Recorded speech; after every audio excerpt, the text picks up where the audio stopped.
ማለት ምን ማለት መሰላችሁ? ሰዎች እኮ ሳይሞቱ ለዘላለም እንዲኖሩ አይደለም። እኔ ትንሣኤና ሕይወት ነኝ። አሜን።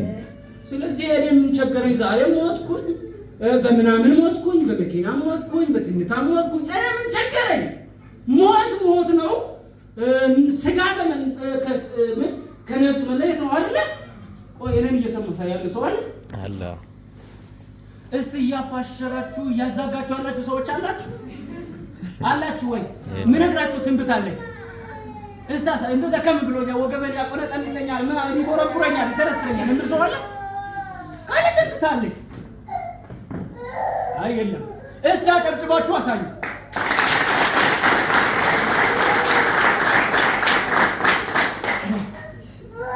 አላችሁ ግን አሁን ያጨበጨባችሁ እናንተ ናችሁ።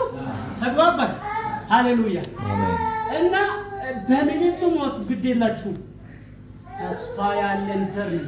አሜን። ቅድም ጀምሮ ያለ ማይክ ነው የገደላችሁ። እኔ እኮ አላውቅም። ማይክ ዝም ብዬ እኮ ነው እንደዚህ ማለት